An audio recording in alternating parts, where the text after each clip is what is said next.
All right, the doctor is in the house. Listen to this, man. He got some good news for you. Hey, man, listen. Hey, Hey, everybody. gather near. The doctor's in the house, so lend him your ear. The things he can say might even make your day. He might even help your pain go away. The doctor is. We're going to try and help you as much as we can, ladies and gentlemen, as we have for the past 6 years. Now doing episode 477. God bless everybody. Welcome to the program. Today, we are going to continue keeping you informed on medical topics with short bits of information. And look, I've been telling you, you have to be the CEO of your own body. You have to have an attitude of gratitude. You have to take care of yourself. And, have you been to the physician's office? And, I know most people have insurance, so you're not really attuned to what the prices are because you don't pay much except a copay. But you look at the one column and it looks like, and they bill the insurance company $80,000 for a couple of days in the hospital, and they get paid, 18,000. It's just incredible sums of money. And what's happened, like I've been telling you, is that the big companies are buying up medical care, and these private equity companies are not buying hospitals where they have to be transparent and whatever. They're buying up physicians' practices, x-ray centers, physical therapy centers, things that are not under the public spotlight. And healthcare is really changing, and it's hard for the new physicians to serve two masters: one, the private equity company, and then two, their patients. And these private equity business models buy these heavily financed with debt. So they have to, they have a, a,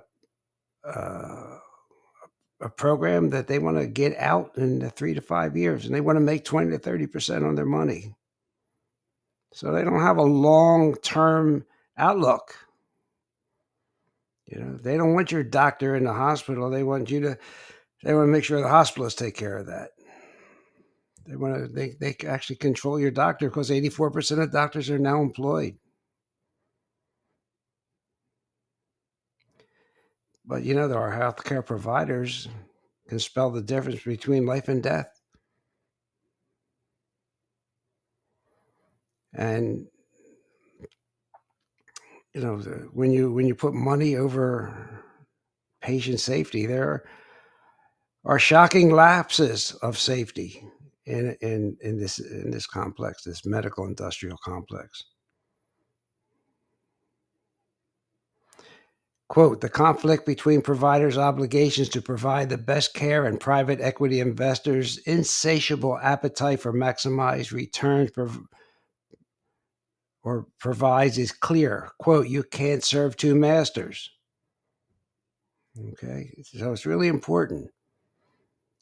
And, sometimes you go in for a sore throat and you end up with a CAT scan, an MRI, a PET scan, all kinds of blood work, because they have to keep that medical industrial complex going. They have to show that they can show a profit. It's not fair. I mean, it's sad for the new physicians.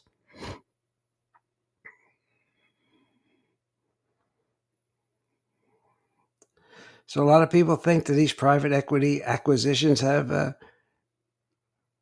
caused damage to American healthcare from cradle to grave, simply for profit. But everybody is saying we better have some oversight. Okay, so that's up to our politicians. And then Hillsdale College had a conference during and it was called Constructive Alternatives to Big Pharma. And basically, it's the same thing was put forth there. That most of the research is sponsored by Big Pharma. Big Pharma can even ghostwrite the paper and have physicians sign off on it. They have ownership of all the raw statistics. And even though your doctor may have read, say statins, the most widely prescribed drug, he may have read all the articles. He may have looked at the numbers in the journal, but he has no idea how they arrived at them. And it isn't always, they don't always put out. They spin it to make it look like the drugs really work better than they do. So how do you gauge how healthy our country is? I've told you. And again, it came up at this Hillsdale College. Look at life expectancy. If you look at the average life expectancy in the United States with average life expectancy of 11 other wealthy countries from 1980 to 2021, you find that in 1980, the United States was about equal with those other countries. But as the years have progressed, life expectancy in the good old United States has fallen further and further behind. Until 2014, our life expectancy was going up, but we are losing ground to the populations of other advanced countries. 2019, prior to the Chinese virus, life expectancy in the United States had fallen relative to the other countries so much that 500,000 Americans are dying each year, in excess of the death rates of citizens of other countries. And they excluded poverty as a factor.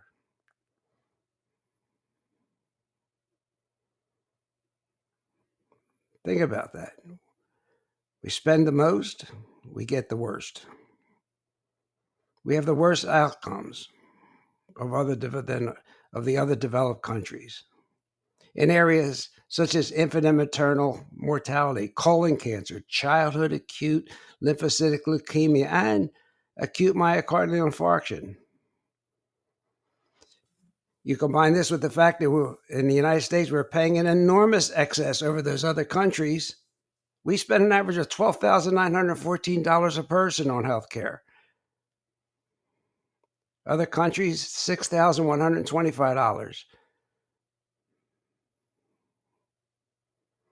That comes to when you multiply that by 334 million Americans, that's an excess of 2.3 T with $1 trillion a year on healthcare and getting poor results. So does that give you some idea? Maybe our healthcare system is broken and needs fixing.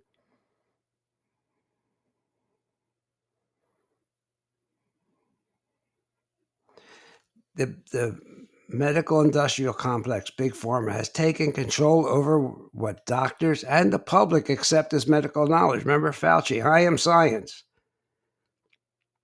He is not science. Science has never settled, and science does not reside with one person. But it evolves over time, and it's continually challenged.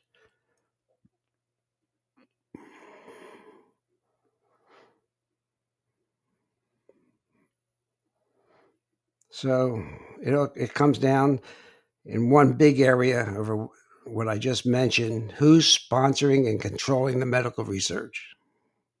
In 1991, 80% of pharmaceutical research was taking place in university medical centers. It was conducted, analyzed, and published by independent researchers.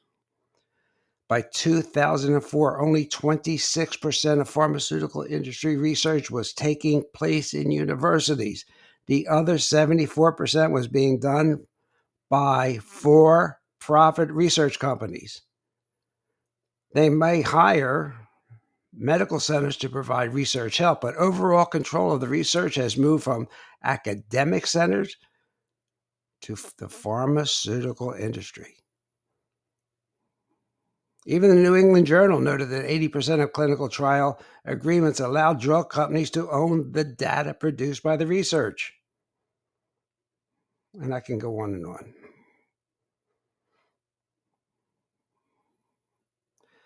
But you get the idea why you have to be more concerned with taking control of your own health. And it goes back to Mark Twain, huh? The truth has no defense against a fool determined to believe a lie. And that's why they want to gaslight everybody. They want us all to believe what they tell us. Okay, men. Coffee has been demonized, but who doesn't like a hot cup of Java? I've told you before, it's good for your heart, it's good for your brain, and it even helps to burn fat. Now there might be a new benefit for the gentleman out there. Might be a new benefit. According to the American Cancer Society, 1 in 8 men will be diagnosed with prostate cancer in their lifetime. 1 in 41 will die from it. Too many. I agree. But research is finding that drinking coffee every day can help you fend off that diagnosis and improve your chances of survival if you are diagnosed. The Java has some protecting powers. Cancer-fighting elements. Cafestol is 1. Caweol acetate is 2.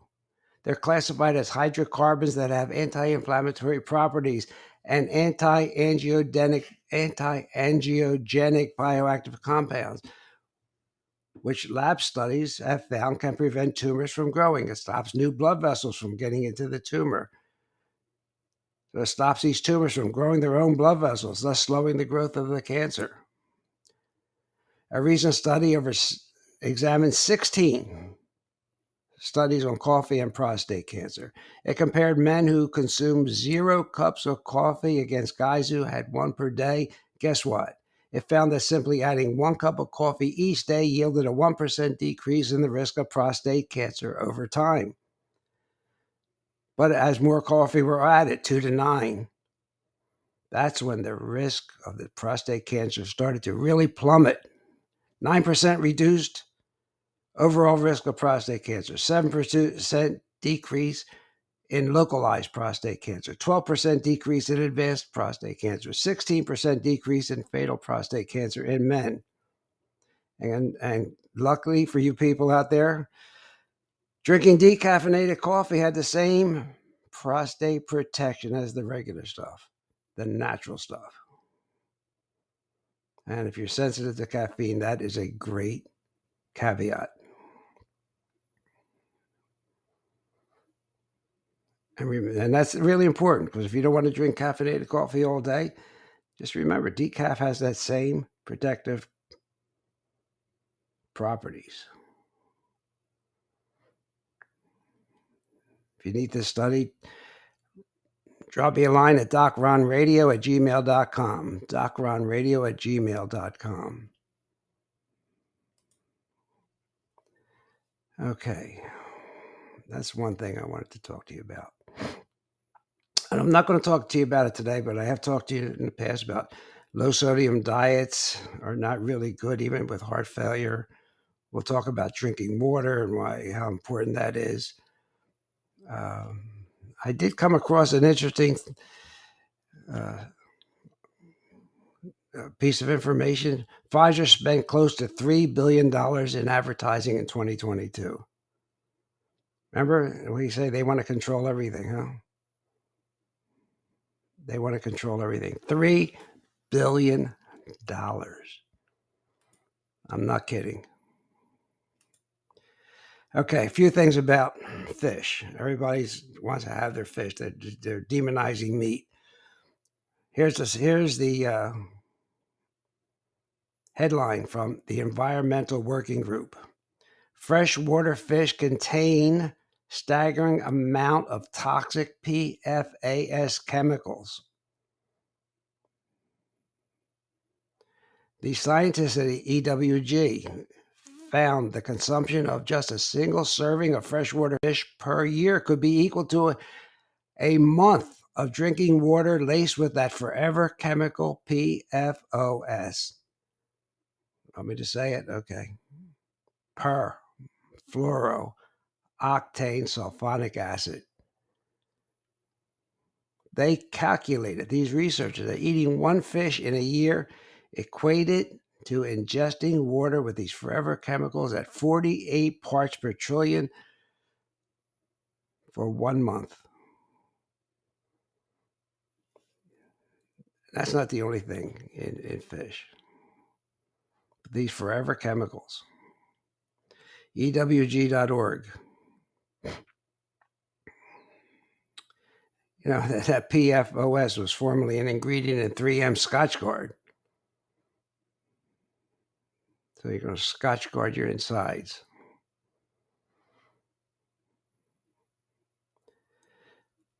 So if you eat a lot of freshwater fish, you're going to have a lot of this substance in your blood serum.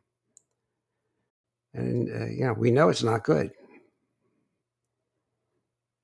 And nobody's talking about it. And this wasn't a small study by the Environmental Working Group. They analyzed more than 500 samples. 500 samples.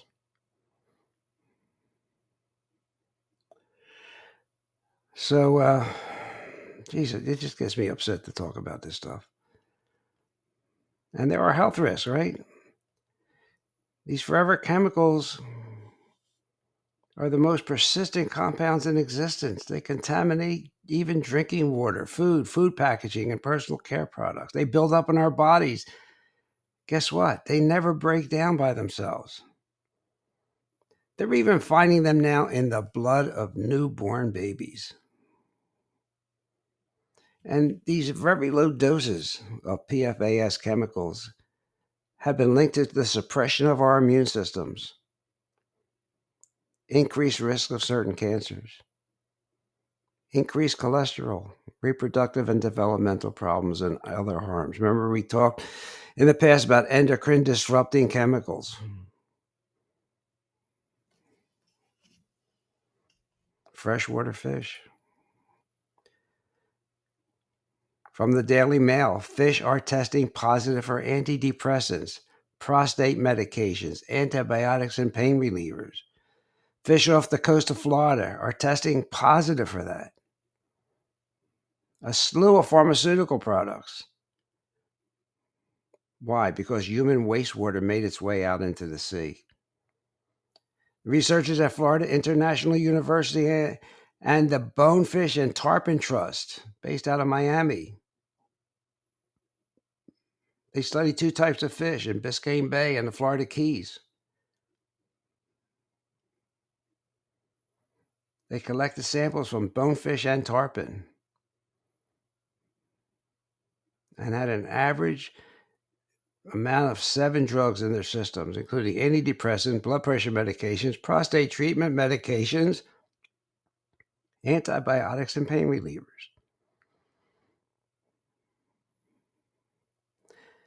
They even found it in crabs and shrimp. I think that's a little bit alarming, but are you reading about this? These pharmaceuticals are a threat, an invisible threat. They're just like these algae blooms we're having down in the west coast of Florida. And they're a threat to our fisheries. But are we seeing this? I want you to be aware of it. I want you to be aware that just because you're having a freshwater fish doesn't necessarily mean you're eating healthy.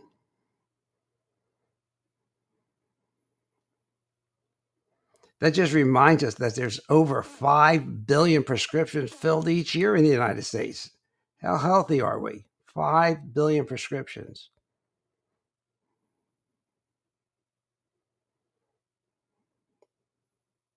And yet, most people have no idea of the environmental hazards for disposal of these pharmaceuticals. Even the ones that come out of one's urine, they can wind up in freshwater bodies like lakes and rivers. Oh, I really have so much good news for you. Farm fish eat microplastics. And guess what? So do the people who eat the fish eat the microplastics. Can't be good for you, right? I told you last year, microplastics they're finding their way from the mass into people's lungs. Now, through the fish, they're getting into our systems.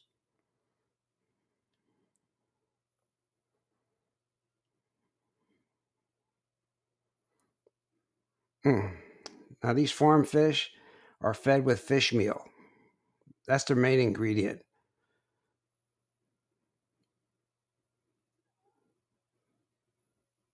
This fish feed itself is made from a variety of ingredients in addition to fish meal, often including vegetable meals, oils, supplemental vitamins and minerals, and a substance, flour-like substance made from dried and milled wild fish and byfish products.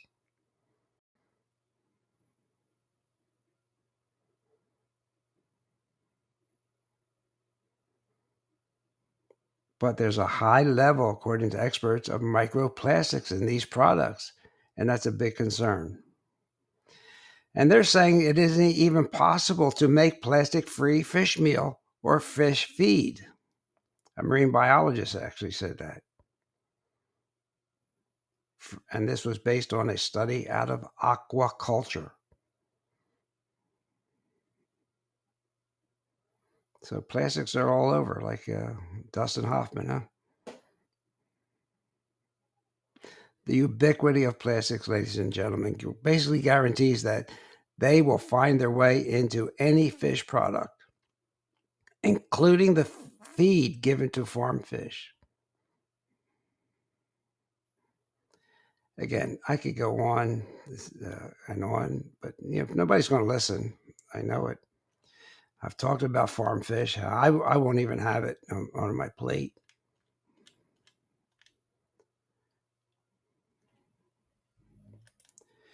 Salmon farming is a disaster, both for the environment and for human health. And farmed salmon is about 5 times more toxic than any other food tested.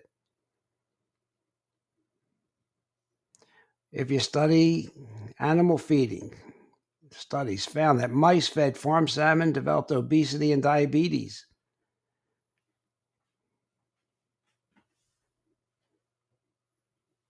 The farmed fish also are fed pesticides and antibiotics, toxic stuff. And then also these dry pellet feed, which contain dioxins, PCBs, and other toxic pollutants. PCB concentrations in farmed salmon are on an average 8 times higher than in wild salmon. And of course, a farmed salmon is not going to have the nutritional profile of wild salmon. It has a messed up ratio of the omega-3, 6 fatty acids. So it's not a green solution, ladies and gentlemen. Not a good solution. 5 more times toxic than other food. Isn't that pretty? Grab my eye.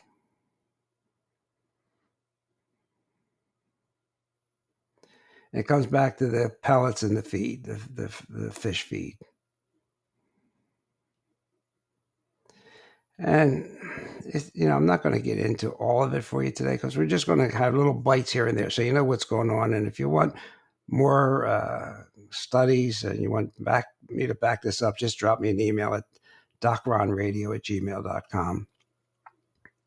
But it's not really good for our health. Not at all. So we have private equity firms, big pharma taking over.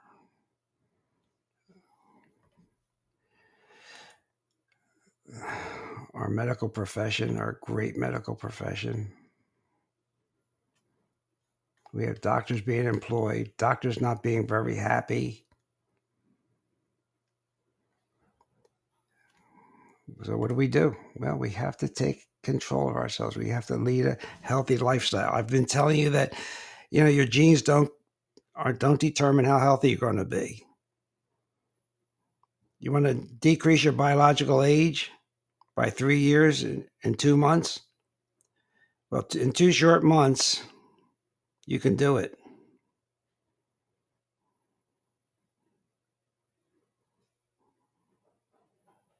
Because I've been telling you that external factors can trigger early aging and disease.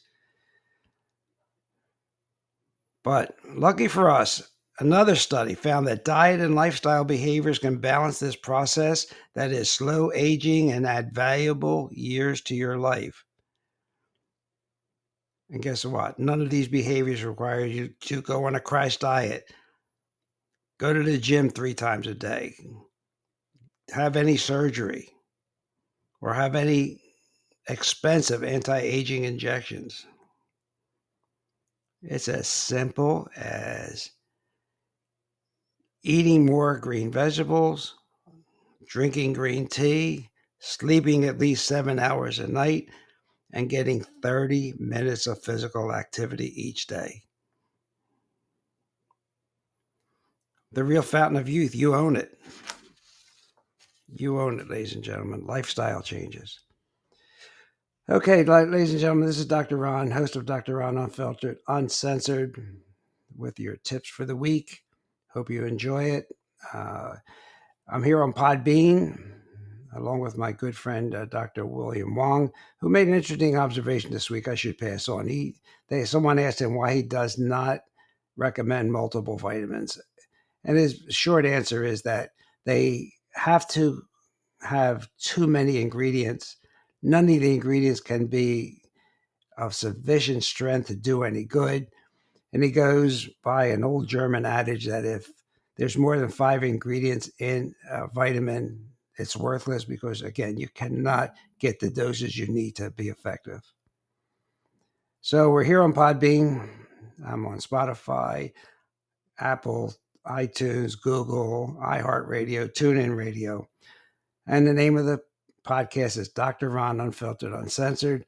So have a great rest of the day, and we'll see you next week. Hey everybody, Dr. Ron's finished for today. I hope you got some good wisdom for what the man had to say. If it's all about good health, he's the man you got to see. He has a lot more answers for you. So tune in next week when the doctor is in the house. Or when the doctor is in the house. Let the doctor know what's bothering you. When the doctor is in the house, the doctor is in the house, the doctor is in the house. Let the doctor know what's bothering you. I'm sure he can tell you just what to do. The doctor is in the house, the doctor is in the house. Let the doctor know what's bothering you when the doctor is in the house. So if you have a pain, call the doctor. If you have a strain, call the doctor. Let the doctor know what's bothering you when the doctor is in the house. The doctor is in the house. See you next week.